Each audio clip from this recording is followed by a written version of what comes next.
मेरा भाई ऐसा ही है, अपनी भावनाओं को छुपा नहीं पाता है और मैं खुश हूँ उसके लिए कि उसने ज्योति जैसी प्यारी लड़की को पसंद किया है। मोहिनी ने गुस्से से अदिति की तरफ देखते हुए कहा, अच्छा तो यह सब पहले से तय हो रखा था। तुम लोगों ने मुझे बेवकूफ़ बनाया है। तुम लोग जानबूझकर यहाँ आए हो ताकि मुझे नीचा दिखा सको, ताकि तुम मुझे यह बता सको कि हम इस लायक ही नहीं हैं, कि हम इतने खूबसूरत ही नहीं हैं कि तुम्हारा भाई हमें पसंद करे।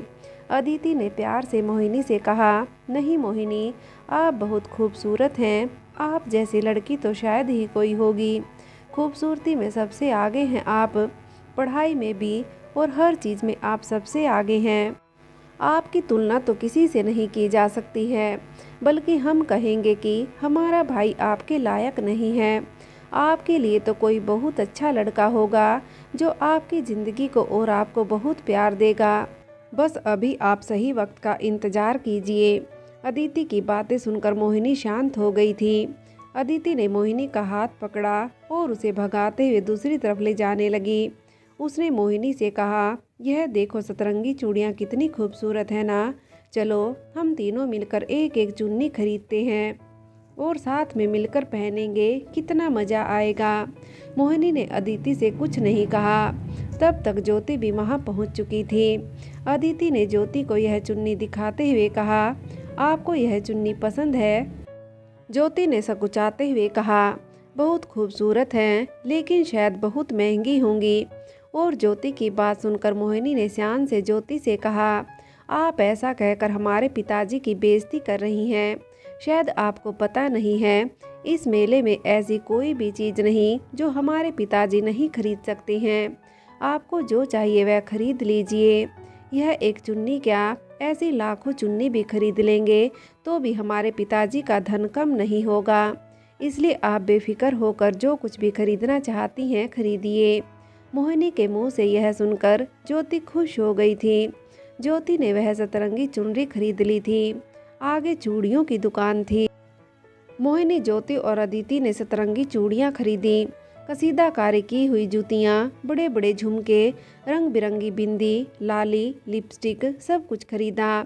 और फिर ज्योति वह चुन्नी निकालकर और चूड़ियाँ पहनकर शीशे के सामने खड़े होकर अपने आप को निहारने लगी। अपने आप को आईने में देखकर ज्योति को खुद यकीन नहीं हो रहा था कि इतने कम दिनों में उसे यहाँ का रंग चढ़ गया है। सचमुच बहुत खूबसूरत लगने लगी थी वह।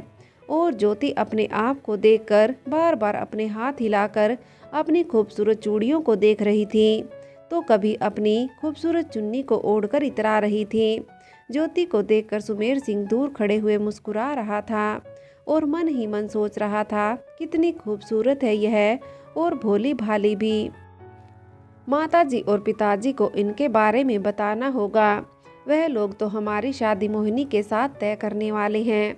उन्हें बताना होगा कि हम मोहिनी को नहीं, ज्योति को पसंद करते हैं और उसी से शादी करेंगे। सुमेर सिंह अभी भी ज्योति के बारे में सोच रहा था और मोहिनी की नज़रें सुमेर सिंह पर टिकी हुई थी। ज्योति वह सतरंगी चुनरी ओढ़कर इतनी खुश हो रही थी, जैसे छोटी सी बच्ची को उसका मनपसंद खिलौना मिल जाता है तब वह खुश होती है। कभी वह अपने हाथों की चूड़ियों को घुमा घुमा कर देख रही थी, तो कभी अपने कानों की बालियों को। अदिति ज्योति को देखकर खुश हो रही थी और तभी उसकी नज़र सुमेर पर पड़ी। अदिति धीरे से मुस्कुरा दी। वो धीरे से सुमेर के पास गई और उससे कहा, आपको देखकर सबको शक हो जाएगा, बस कीजिए, हमें पता लग रहा है कि आपकी निगाहें किसकी तरफ हैं। सुमेर ने झेपते हुए अपनी पलकें झुका ली। अग्रज भी तब तक वहां पहुंच चुके थे। ज्योति को खुश देखकर उन्होंने ज्योति से कहा, क्या खा लिया आपने? ज्योति ने चहकते हुए अग्रज को अपनी चुन्नी दिखाई और फिर चूड़ियाँ और बाकी सामान। अग्रज ने खुश होते हुए कहा, और कुछ चाहिए? ज्योति को जैसे कुछ भुला बिसरा याद आया हो। उसने अग्रज से कहा, माँ के लिए तो कुछ भी नहीं लिया, मालती काकी के लिए भी कुछ नहीं लिया, मेरा मन है उनके लिए भी कुछ ले लूं, क्या मैं ले सकती हूँ पिताजी? अग्रज हैरानी से ज्योति का चेहरा देख रहे थे। तभी उनकी नज़र मोहिनी पर पड़ी। मोहिनी अभी भी दुकान पर खड़े होकर सामान देख रही थी।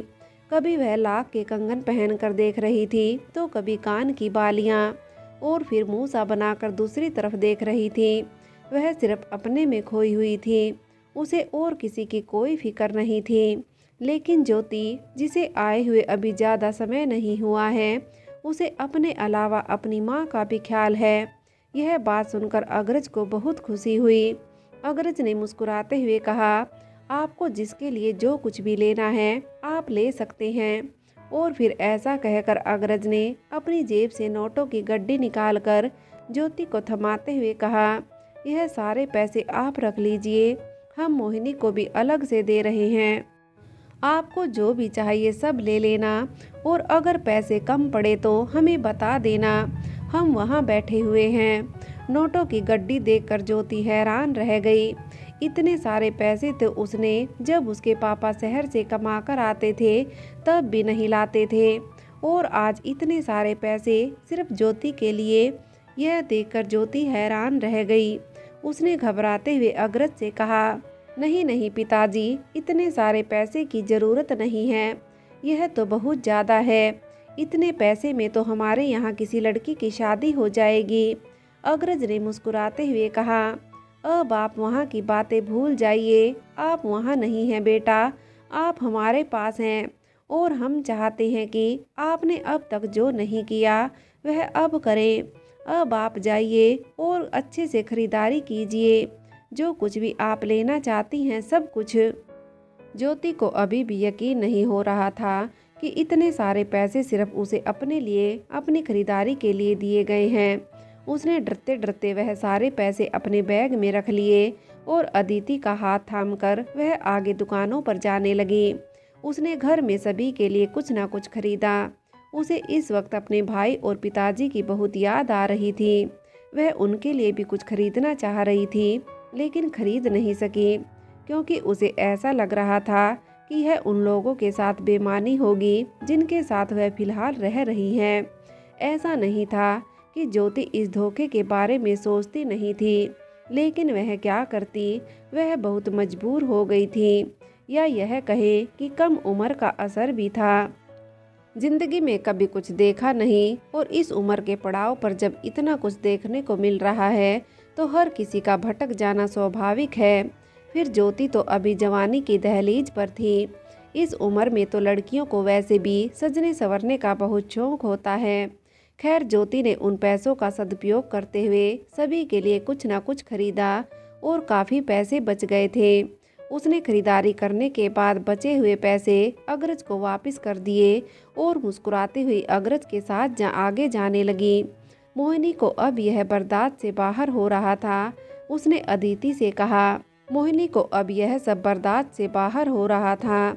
उसने अदिति से कहा, हमें ऐसा लग रहा है जैसे यह हमारी बहन नहीं, हमारी सौतन बनकर आई है। जिसको हम चाहते थे, यह हर उस इंसान को मुझसे छीनने की कोशिश कर रही है। अदिति ने आश्चर्य से मोहिनी से कहा, तुम यह क्या कर रही हो मोहिनी, यह तुम्हारी बहन है। जाहिर सी बात है कि तुम्हारे पिताजी जितना तुम्हें प्यार करते थे उतना ही उसे भी करेंगे। और रही बात फिलहाल उस पर ध्यान देने की, तो उसका भी यही कारण है कि इन 15 सालों में तुम्हें जितना प्यार मिला वह उस प्यार से वंचित रही है। तो संभावित सी बात है कि तुम्हारे पिताजी सारा प्यार अब ज्योति पर लुटाना चाहते हैं, तो इसमें गलत क्या है? तुम्हें ऐसा नहीं सोचना चाहिए। और रही बात भाई की, तो एक बात मैं तुम्हें साफ साफ बता देना चाहती हूँ कि जिन नज़रों से तुम भाई को देखती हो, भाई ने कभी उन नज़रों से तुम्हें कभी नहीं देखा। वह हमेशा से तुम्हें बस एक दोस्त की तरह समझते हैं, इससे ज़्यादा और कुछ नहीं। मोहिनी ने बुरा सा मुँह बना लिया था। उसने अदिति से कुछ नहीं कहा और चुपचाप गाड़ी में जाकर बैठ गई। सुमेर और अदिति अपने घर की ओर निकल गए थे। ज्योति और मोहिनी हवेली पहुंच चुके थे। हवेली पहुंचकर ज्योति सीधे बिंदिया के कमरे में पहुंची। मालती और बिंदिया वहीं बैठे हुए थे। ये ज्योति को देखकर बिंदिया बिस्तर से उठकर बैठ गई। उसने ज्योति से कहा, अरे आप आ गई, कैसा लगा आपको मेले में? ज्योति ने मुस्कुराते हुए कहा, माँ हम आपको क्या बताएं, हमें बहुत मज़ा आया। हमने बहुत सारी खरीदारी की है। जिंदगी में पहली बार हमने अपने मन का सब कुछ खरीदा है। रुकिए, हम आपको दिखाते हैं। और फिर ज्योति ने एक एक करके सारा सामान बिस्तर पर फैला दिया। वह कभी अपने घाघरे को लपेटकर बिंदिया को दिखा रही थी तो कभी सतरंगी चुन्नी। बिंदिया के लिए वह खूबसूरत सी चुन्नी और रंग बिरंगी चूड़ियाँ लेकर आई थी। ऐसा ही कुछ वो मालती के लिए भी लेकर आई थी। और फिर उसने सभी को सारा सामान दे दिया। बिंदिया हैरान थी। उसने ज्योति से कहा, मोहिनी कहाँ है? क्या उसने कुछ नहीं खरीदा? ज्योति ने बिंदिया से कहा, वह अपने कमरे में चली गई है, उसने भी खरीदारी की है।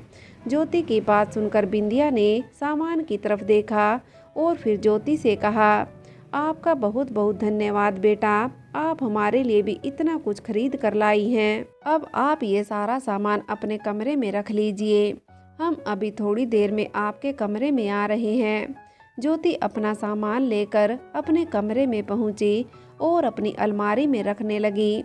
मोहिनी अपना सामान बिस्तर पर रखकर देख रही थी। ज्योति को देखकर उसने अपना पर्दा डाल दिया।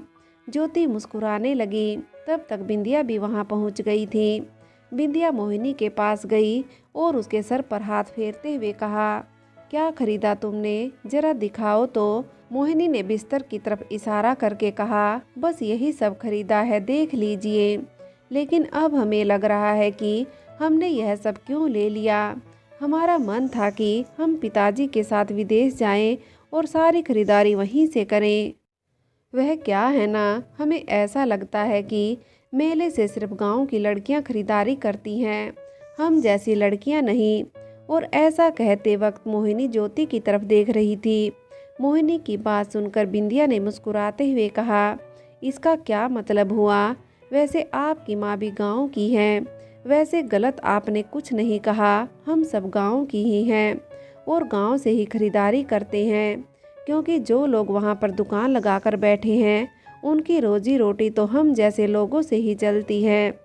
अगर आपकी तरह सब सोचने लगे और विदेश से जाकर खरीदारी करें तो बेचारे हमारे भारत के दुकानदारों का क्या होगा? उनकी तो रोजी रोटी ही बंद हो जाएगी। इसलिए आपकी सोच गलत है बेटा। यहाँ पर भी वह सब कुछ मिलता है जो वहाँ मिलता है।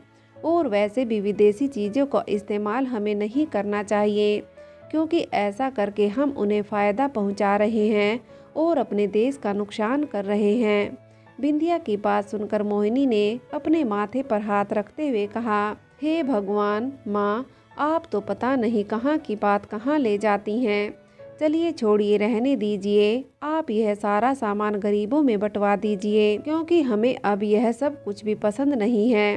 वैसे भी हम वह चीज़ पहनते हैं जो किसी के पास ना हो, लेकिन अब हमें लगता है कि ऐसी ही चीज़ें सब ने खरीद ली हैं, अदिति ने भी और ज्योति ने भी, और हम एक जैसी चीज़ें कभी नहीं पहन सकते हैं।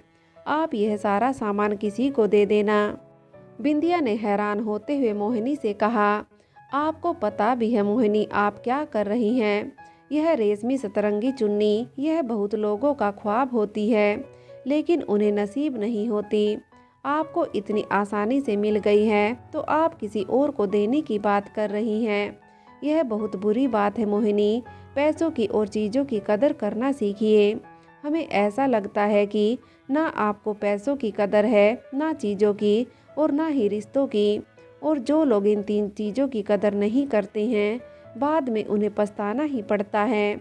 मोहिनी ने मुंह बनाते हुए कहा, हम इसलिए आपसे कोई बात नहीं करते हैं माँ, आप हमेशा अपना कोई ना कोई ज्ञान देकर हमें चली जाती हैं।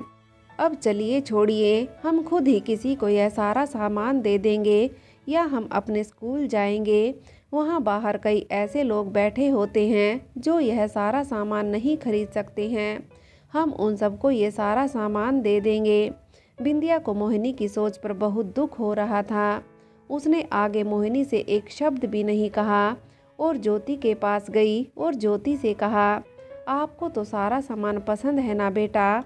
ज्योति ने अपने दोनों हाथ जोड़ते हुए कहा, बहुत ज़्यादा। आपका और पिताजी का बहुत बहुत धन्यवाद हमें इतनी सारी खरीदारी कराने के लिए।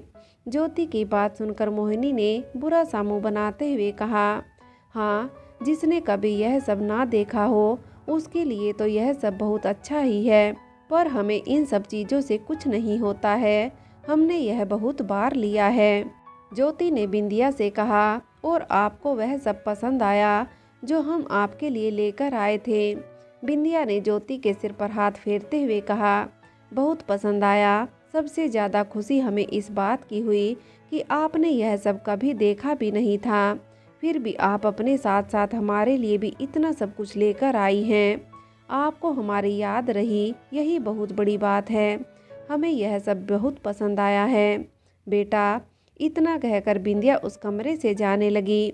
मोहिनी ने एक एक करके सारा खरीदा हुआ सामान एक थैली में भर लिया और मालती के पति रामू से कहा, जरा हमें उन बंजारों की बस्ती में ले चलो, यह सारा सामान बांटना है।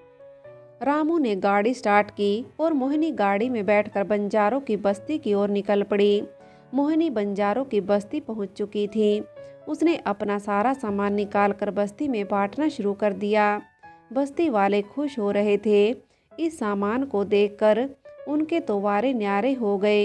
इतना महंगा सामान उन्होंने जीवन में कभी नहीं देखा था और आज उन्हें बिल्कुल नया सामान मिल रहा था। वह सब खुश हो गए थे और एक एक करके मोहिनी ने सारा सामान वहां बांट दिया और फिर अपनी हवेली वापस आ गई। फ्रेंड्स, आगे की कहानी के लिए कहानी का अगला भाग देखें।